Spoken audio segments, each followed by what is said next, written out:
TTB Music Podcast.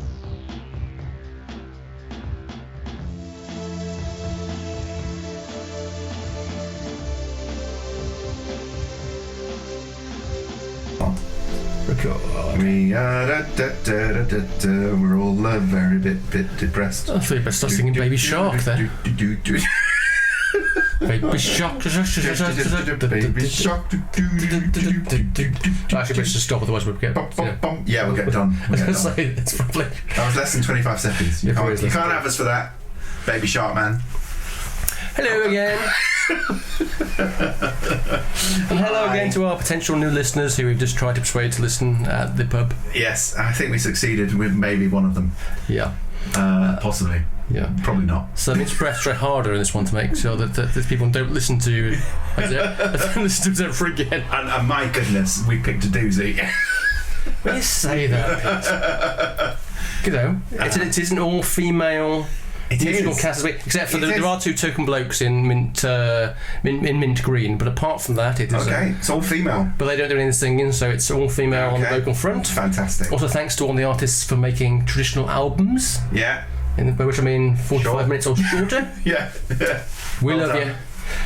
So, what are we talking about? We are talking about Nova Twins, Supernova, Grace Ives, Janky Star, Tate McCrae, I Used to Think I Could Fly, Lykke, Eyeeye, Mint Green, All Girls Go to Heaven, and Rosie Carney, I originally wrote down as Rose Carney, but it's Rosie Carney, I Wanna Feel Happy. Oh. So we're going to kick off with the second album from Nova Twins, South London duo, Amy Love and Georgia South. We reviewed their debut album, Who Are the Girls, on podcast 3 2020, our first lockdown podcast. In fact. I thought it was. I called it a breath of fresh air, one of the most entertaining debut albums I've heard in years. You said, I enjoyed it, not as much as you, Scott. But loved its pace, energy, and it pretty much zipped by. Oh, right, okay. Well, and it has been very well received critically. It's picked up a Mercury Prize nomination. Yeah. Joining 5 other albums that we have reviewed, Pete. Nice. So Wet Leg and Yard Act, which we reviewed on podcast 1. Excellent. 2022. Yeah. Little Sims, who we covered in our Christmas podcast of last year. Self-Esteem, we covered in podcast 9. She's awesome. 2021. Yeah. And Joy Crooks, who we dealt with in podcast 8 of 2021. I'm just all over it.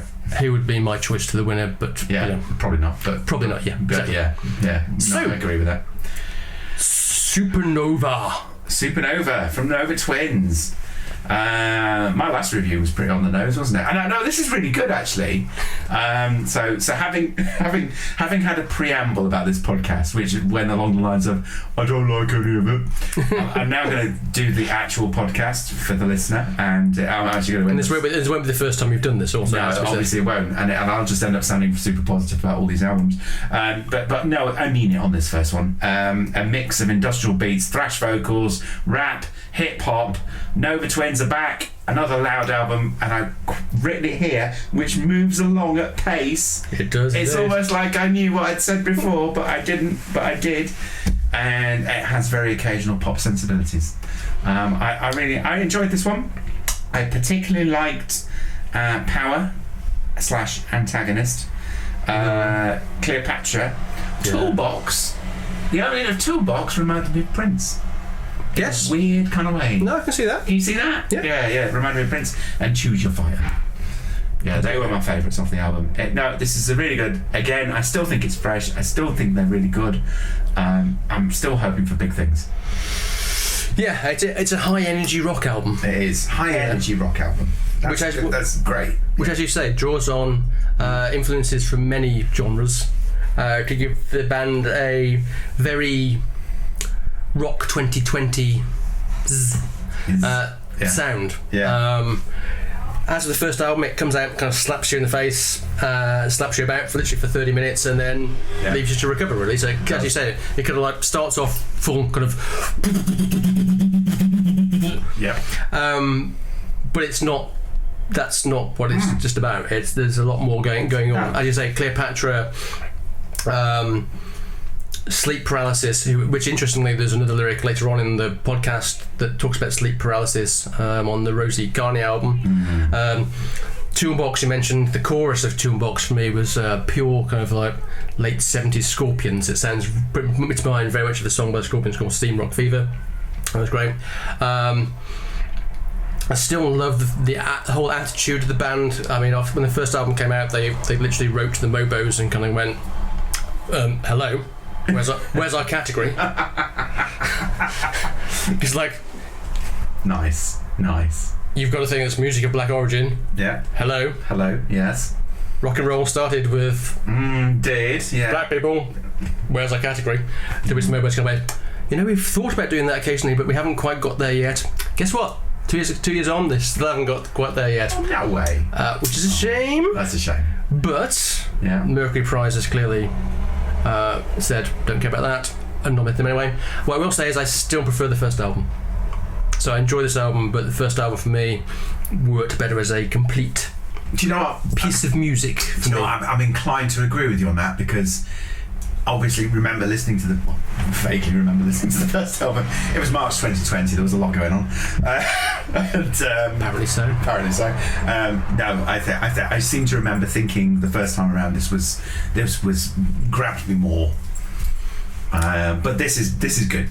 Yeah, this is good. Because I always like to pick out occasional lyrics. There's a lyric on Cleopatra that says, "Blacker than the leather that's holding our boots together." Nice. Which I really just thought was just brilliant. Yeah. Moving on to the third album from artist from Brooklyn, Grace Ives, someone that certainly I'd never heard of before. I'm just going to say I really like this record. And for me it's interesting that we were reviewing this album in a podcast that we're also reviewing album from Lykke, because the big jarring synths and the use of unconventional rhythms and breakbeats reminded me a lot of her album from 2011, Wounded Rhymes. Still an absolute corker of a record if you want to listen to it. And those kind of synths and beats kick off the opening track, Isn't She Lovely, which is not a cover of the Stevie Wonder song.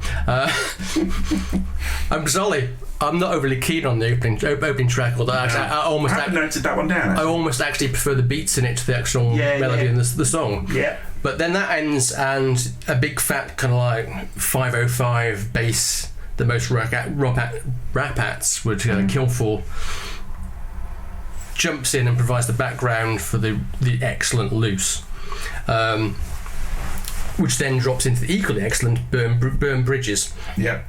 And then the very angular, I've written here, Angel of Business. Angular. And actually, not Merkel, but actually I think angular description. That's brilliant. No, but actually I thought a bit more, and I think angular is probably the best descriptor of this entire record. Wow.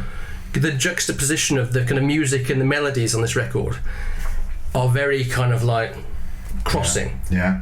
But for me, it just worked really well. So it goes almost seamlessly from kind of, and also what I also like about it, whilst that's going in the background, you've got melodies that kind of go almost from kind of a LCD sound system sounding things to California chill. So there's a ballad in the middle of the album that's is it Lazy Day? Yes, it is. That's really kind of chilled and kind of relaxing. It is. And then you go into kind of like the power pop rock of Shelley straight afterwards. Yes. Yeah. And you're thinking, well, where's this album going now? And then you've got a really dud track for me that in the middle of the album coming. I think it's Back in LA, which is just I can't remember at all. But then we have two of my favourite tracks are at the end of the album, so On the Ground and Lullaby. Yeah. And why I like this album, one, it was 30 minutes long. Two, it created a soundscape as much as the melodies and the lyrics that actually was equally interesting to me. So I was actually drawn in by what was going on in the background as much as what was in the foreground. Yeah. Because it's not a lot. It's bizarrely quite a sparse album, even though there's things going on. I really, really like this record. In fact, I'd say possibly already one of my favourite albums of the year. Wow. Okay. I agree. It's classic. I was like, oh, I'm doing a podcast. You gotta change your mind now. Yeah, no, I agree with you. It's a great synth album. It's got credible dance grooves. It's a really enjoyable record. It nods to the past in terms of those synth grooves that we know and love, but it has a very fresh and modern 2020s feel.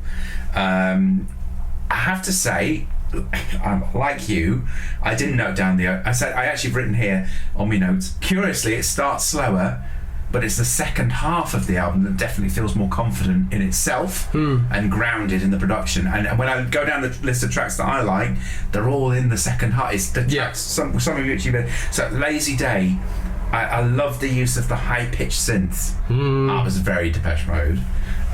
Equally, Shelley, which the sort of rockability of Shelley. Yes. Again, I thought of Depeche Mode. I was in the sort of Never Let Me Down, Route 66 sort of territory of sort of late 80s. Pre-Violator DM. Actually, I put Back in LA down as one of my favourites. It has a darker groove. It does. It's got really bassy, dirty synths, but it has this high synth vocal running through it as well, which I really liked. And then I agree with you completely. On the Ground and Lullaby are brilliant. Yeah, there's a quote from her. It's quite interesting. She said, I haven't checked out the previous two albums she's made, but she said that she'd been getting more confident in this album and there's a quote saying, "I'm so tired of hearing artists not sing. Everybody wants to sound like Billie Eilish whispering. Yes, like they're not trying too hard." And I'm like, why not? Try as hard as you fucking can. Which I thought quite nice. Funny you say that. Spoilers for what's coming up. Well, we move on to the debut album by Tate McCrae. I Used to Think I Could Fly. 19-year-old Canadian who at the age of 13 gained prominence as the first Canadian finalist on the American reality TV show So You Think You Can Dance. Never heard of it. Yeah. She's released a few EPs before this record, all been very well received, and has already built up a substantial global fan base off the back of them, particularly on the social medias, as they say. Oh, it's all making sense. Okay. Yeah, and just almost prompting you that one of the tracks on this album was written by Billie Eilish's brother. Oh my goodness, it's all falling into place. Everything I've written down here. There you go, Pete. Thank you. Setting you up nicely. You've set me up nicely, because I've said fresh pop and R&B mixed with beats, smart lyrics. Smart lyrics, indeed. Smart lyrics about moving on, relationships and such. It's all very sort of good and solid. Tracks are for short in length. So this leads into my main criticism of this album. And here we go. My main criticism of this album is that it doesn't feel like it's sequenced very well, and by which I mean, and I think I was trying to explain this to someone the other day. The thing with albums, okay, for old people, yes, the old people, for the old people, yes, is that an album is a sort of a solid sort of production. It has a start, middle, and end. Sometimes albums have concepts that run all the way through. Sometimes they don't. But you have a side A and a side B, and if you're really old, you know what that means. But I think we've talked about this before, but not for a while. Sometimes albums appear now and they're very downloadable. What that I mean is, it's interesting the point you made about social media. Yeah. It's just like you pick your songs. You're like that I love that, and I like that, and that's fine. And if you like that, that's fine. If you like that, that's good. I'm happy for you. This album feels very much in that mould, in that it's like you can pick it apart and sort of listen to it in any order. Yes. Maybe I am getting old. I don't like that. I like an album to be an album. I like an album to be something that follows through and goes all the way through. And the other sort of criticism that relates to it is, and I've actually written it down here, it doesn't offer that much different to what's already out there in this mould. And I've written Sigrid, and I've written Billie Eilish, and I have to say, by the end of it, I was a little bored. By the final third of the album, I kind of tuned out. Mm. So either A, I am too old, which I am, or B, it's just not for me. Well, it's certainly targeted at a younger audience. And particularly lyrically, I think. Yeah, no, I get that. Lyrically, it reminded me a lot of Olivia Rodrigo stuff as well. That whole kind of thing. So it's angsty, teenage angst, I think, but also the kind of thing. The lyrics are quite good and quite pertinent, and you can imagine that it would speak to people of our daughter's age, for example. Exactly. It's not for us. Yeah. And that's fine. Yeah. But apart from that, I would think I would tend to agree with what you've said in the fact that it is well put together. It's our old friend Greg Kurstin crops up a couple of times, who producer, songwriter, who's done stuff with. We've talked about on the podcast before with Halsey, with Liam Gallagher, with Adele, with Churches, and for a couple of others. And in fact, I think he's responsible for two of my favourite tracks on the record, which are Chaotic and She's All I Want to Be, which for me is clearly the standout track on the album because it's foot-tapping, catchy pop rock, and it's a track that I genuinely love. Also really liked Hate Myself. Yes, like that. Again, really nice lyrics, and just essentially just a good tune. As you say, it's to use our old cliched trademark. Solid. Yeah. I told you I'd say it. Yeah, at least once. And I think there's certainly pop potential aplenty here. Oh yeah, for Mr. McCrae. Tons. Yeah, absolutely. Okay, what's next? I've almost forgotten. It's me, so that must be Lykke. Lykke Lee. Fifth album for Lykke Lee. Eyeeye, indeed. We reviewed So Sad So Sexy back on podcast 5 2018. Pre-lockdown, when she was talking about this album to NME, she said, I think maybe to everyone's disappointment, I'm going to really scale it down and back and slow it down. Oh, this album? Yes, this album. Pre-lockdown? So that's, again, so it's another album that was starting to be done then and then. And then got paused. On the previous record, So Sad So Sexy, we both pointed out that it was definitely a more modern pop influenced album compared to her previous works. But you described it as artful pop and gentle R&B delivered with cutting lyrics. Pretty good, Pete. That's pretty good for me. Yeah. Oh, I like that. Well, as I'd say, the standout cuts were dragged down by too much cookie cutter pop and box ticking modern R&B beats. And for a change, actually, it feels.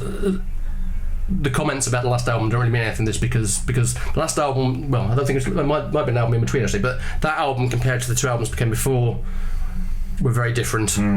I think it's safe to say that she was right when she said she was taking a different approach to the current record because what we have here is very much a scaled down and slowed down kind of album. I think she's since said that it was written from said it was a final attempt with her battle with love, by which she meant that that love, to quote songs of the past, love is a drug, and that it's a thing that she's gone through a relationship breakup, a marriage breakup, and it's that whole kind of thing that you always keep coming back to, kind of love and stuff like that, but then you've got the heartache and the other side of it and kind of thing.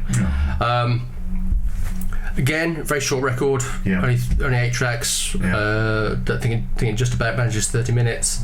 So it's caught in that endless cycle almost lyrically of the thing. It's very stripped back. Her voice is really, really high and central in the mix, which I think works really well to convey the kind of rawness that she's trying to get across. Get that particularly on the opening track, Hotel, and then it goes into the second track, which I think is You Don't Go Away, which is one of my favourite tracks on the record, where you've got some really nice reverb guitar and just her vocals just sitting on top of it. She has said in the past that if you're an artist, you're always writing about love, and you kind of then get to the situation where you're kind of thinking, is reality what I'm experiencing, or is it what is being created in my head when I'm writing about something, which I thought seemed very apt to the track 5D later on in the album, which was literally comparing that classic thing of comparing movies to real life kind of thing. There's a couple of tracks which is very much kind of like channeling Stevie Nicks vocally, I think, which is Highway to Your Heart, which is a pretty correct track, and Over towards the end of the album.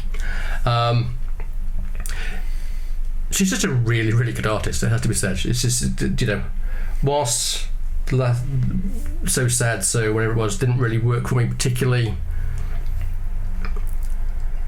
she's just really, really inventive. And this album, whilst it strips out all the kind of bells and whistles that have been on previous records and just kind of concentrates on basically her just kind of going, ah! Yeah. Works. Really works. Like it. Wonderful. Stevie Nicks. I've actually written that down. Yes. Get in. Get in. Do you know what?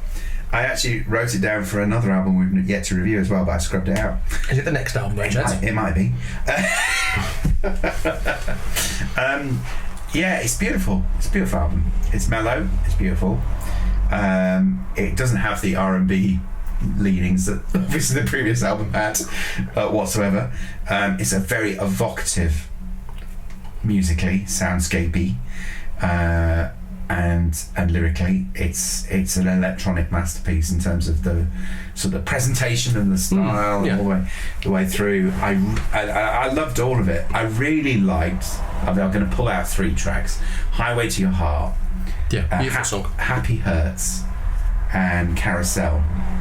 But that's not to say I didn't like the rest of the album, because I did. And all of the above and what you said as well. And do you know what? I'm going to mention it. I love the needle spinning at the end.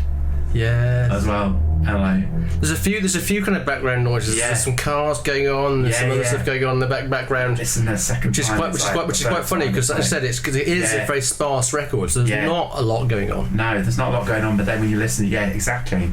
A bit like the sound effects that are probably going on through this podcast with the as a car goes past outside. Yes, the window absolutely has to be open. Yes.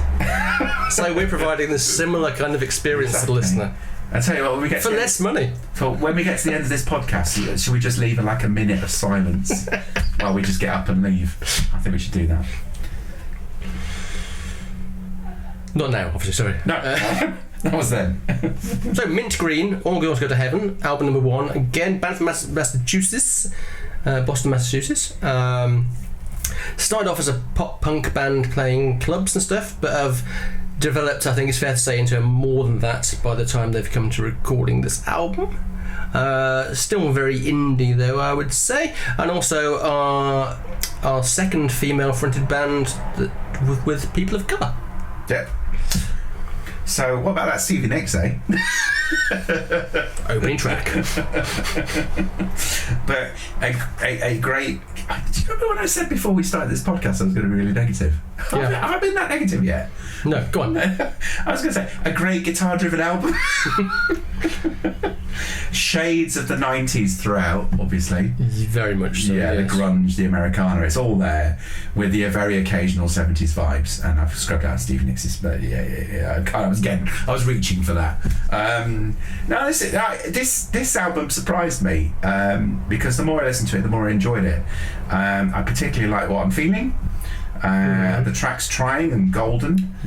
I have best tracks Trying and Golden. There you go, you see, and Whatever Happens in Ringtone. I've actually listed a few tracks for this album. So maybe if I had one criticism of this album, and it's not really a criticism at all, because actually the more I think about it, the more I think it's okay. It's fairly solid, but on the sort of solid side of solid rather than great. The thumbs up solid rather than the thumbs down solid. Yes, but nothing sort of really great. But in terms of a debut, I think it's fantastic. It's a good start. I'd hope for more. Yeah, that sounds really negative, doesn't it? Well, no, I had hope for more. Yeah, I would hope for more. yeah. I've put pleasant. Yes, thank you. Pleasant without setting the world on fire, but then I've also kind of gone. I said yes. You know, it's. I would describe it almost as majority of the album is almost lilting indie pop. Yes. But as you say, it definitely has that 90s vibe, whilst pulling in some 70s stuff. Yeah. As I said, Trying Gold I really liked. Also really liked the opening song Against the Grain, because that's very much the kind of folky, that's more folky pop. Yeah. That kind of thing, which is really nice track. Yeah. They hold on to a bit to their kind of pop punk past with Body Language, which is a bit more kind of Paramore-esque, I kind of thought. But yeah, it's perfectly fine record. Yeah, it was an enjoyable listen. So, only one to go. It's Rosie Carney. I want to, because I'm trying to correct my daughter already. Oh yeah, yes. I want to feel happy. I wanna feel happy. Album number 2 or album number 3 if you include her cover of the entirety of the Bends. No way. Yes, which was her second album. Is it on Spotify? It's on Spotify. Oh, I'm gonna stream it. Yeah.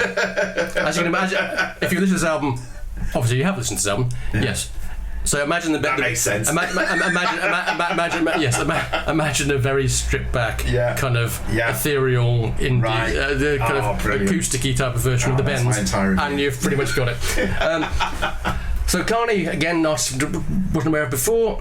Born in England, then emigrated to Ireland. She has spoken about both on her first album and this album. She's gone through a lot of mental health issues because she was bullied by her classmates at a new school and sexually abused and various other things. Oh, all the cheery stuff, you know. But good for music. Good for music, as they say. Dear. Music has been described by others as atmospheric blend of contemporary folk and indie pop, which I think is a pretty good description, actually. Yeah, that's very good. So, for me, when I first put this record on, first of all, I thought on first pass it'd be easy to just have it wash over you without the kind of subtleties of the record, and particularly the songwriting and the performances being apparent. Very much reminded me of various people we've reviewed before. So there's elements of Sharon Van Etten, Miski, Phoebe Bridgers, Bat for Lashes particularly, and even a bit of sort of darker recent Taylor Swift in there as well. And I found this album to be a bit of a slow burn. So initially I was kind of like, compared to some others that we were listening to, it kind of washed over me, and I wasn't kind of like getting it. And it kicks off with a very shimmering song about, which I think is about kind of self-harm and kind of suicidal thoughts and stuff like that. And bizarrely with an auto-tuned kind of vocal, which doesn't continue the rest of the album. Which goes off to more of an indie kind of light thing, but it kind of really works for kind of almost setting up the kind of tone we're going for with the record, I kind of thought. And it's probably, I think, the album that's grown on me most over the podcast, and definitely feels like kind of Bat for Lashes kind of gap since we haven't had a new record from Natasha for quite a while. Highlights for me were things like the acoustic guitar-led Tidal Wave, which I really loved. Chichiro, which is named after the title character in Spirited Away, which I think is really beautiful and song. Sugar, which is perhaps the most kind of Radiohead-leaning of the things.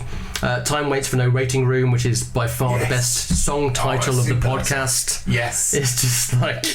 Which bizarrely reminded me a bit... it doesn't sound like Pink Floyd at all. No. But there were tinsy little bits in it, phrases in it, that reminded me of Pink Floyd ballads. So bits of Wish You Were Here, bits of other things. Just little hints in there that suddenly kind of went, oh, bit of Pink Floyd going on there. Yeah. And yeah, I said it just grew on me, this record. So it went from by far the album that I was going to be slagging off, going, this is really dull, it's just going to wash over you, there's nothing going on, even after second listen, to having a couple more listens over the last couple of days and kind of going, you know what? Quite like this, actually. So, yeah.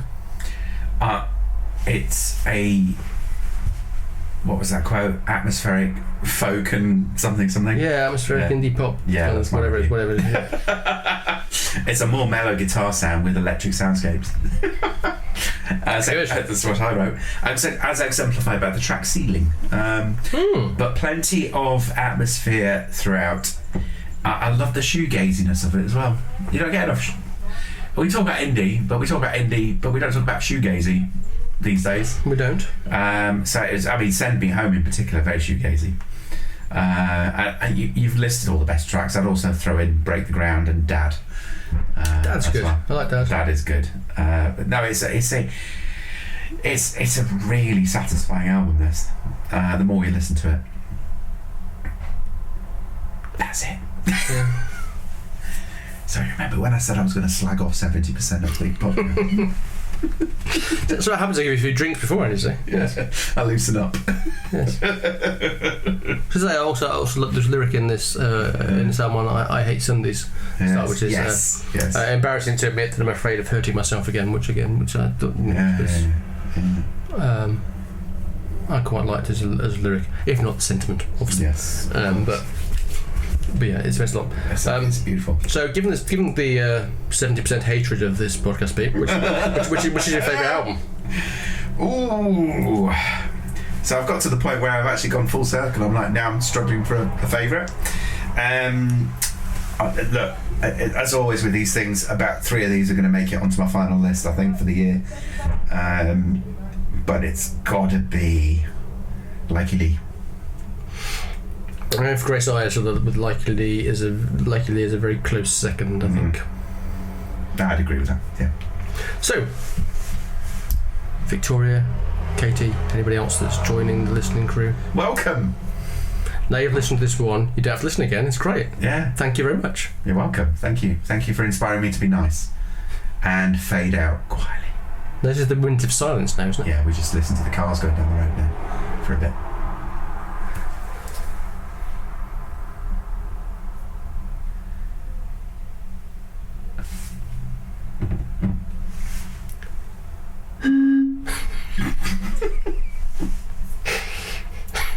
So I couldn't do silence. No.